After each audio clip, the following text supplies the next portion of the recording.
lá, vamos direto ao ponto hoje, né? O material que a gente recebeu sobre a estrutura e a dinâmica da Terra.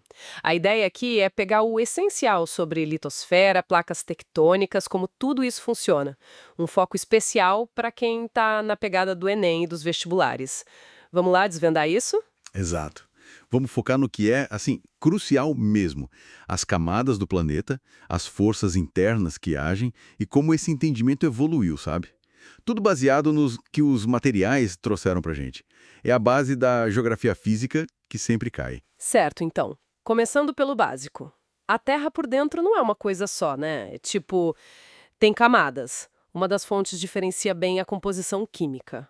Crosta, que é onde a gente pisa, o manto, mais embaixo, e o núcleo, lá no centro.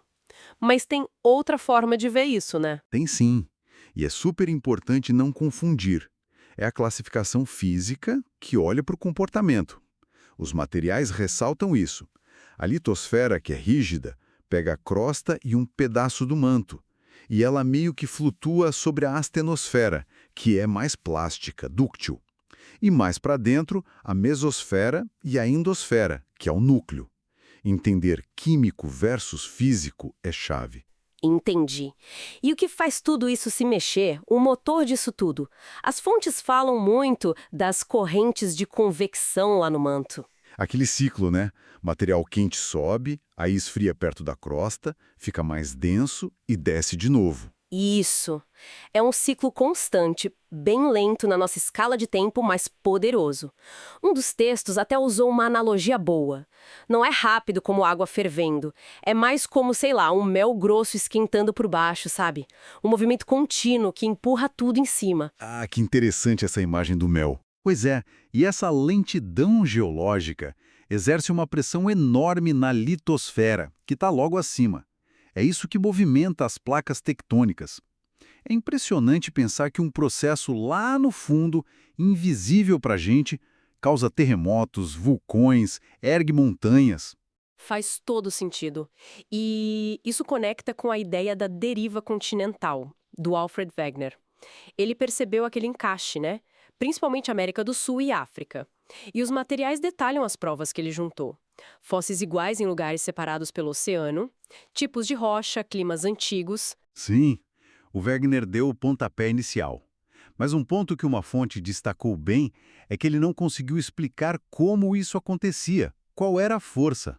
Faltava um mecanismo. Ah, verdade. Aí que entra a teoria das placas tectônicas, que veio depois e explicou. Ela confirma. A litosfera não é inteiriça. Ela é quebrada em várias placas. Os dados falam em umas 12 grandes e outras menores, e elas flutuam na astenosfera, sendo empurradas justamente pelas correntes de convecção. Fechou a conta. Perfeito. E aí chegamos num ponto que sempre aparece em prova, os limites entre essas placas. Onde a ação acontece. Onde elas se afastam, por exemplo, são os limites divergentes. Isso. No fundo do oceano, formam as dorsais mesooceânicas. É onde nova crosta é criada, tipo uma cicatriz submarina gigante. Em terra firme, criam vales imensos, os rifts. O exemplo clássico é o da África Oriental. E onde elas se chocam?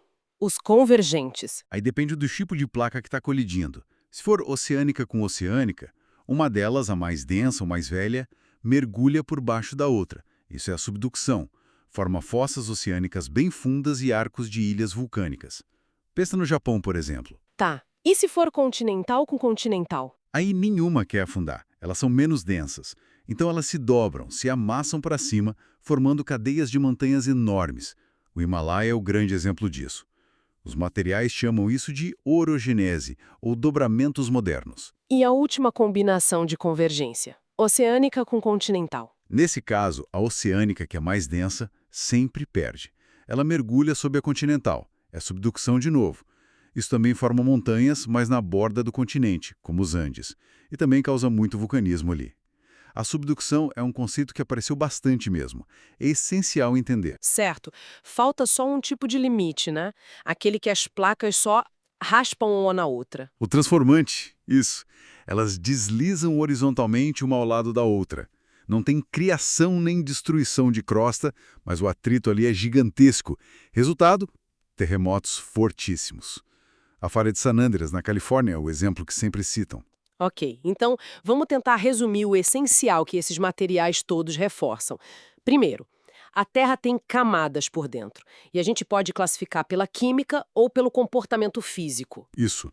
Segundo, lá no manto, as correntes de convecção funcionam como um motor, movendo lentamente as placas tectônicas que formam a litosfera, a camada rígida de cima. E terceiro, os limites onde essas placas interagem se afastando, divergente, colidindo, convergente, com as variações que a gente viu, ou deslizando, transformante, são os responsáveis por criar montanhas, vulcões, fossas, rifts e causar terremotos.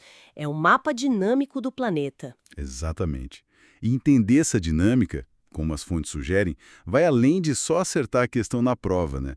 Ajuda a gente a ler a paisagem, a entender a história geológica que está escrita nas rochas, no relevo ao nosso redor. É verdade. E fica aquela provocação final, talvez inspirada num gráfico que eu vi num dos artigos que projetava o futuro. Se a Pangeia existiu e se separou, e as placas continuam nessa dança, como será o mapa-mundi daqui a, sei lá, 200 milhões de anos? Qual será o próximo supercontinente? Fica aí pra gente pensar. Uma ótima pergunta para continuar explorando. Com certeza. Bom, por hoje é isso. Até a próxima. Até.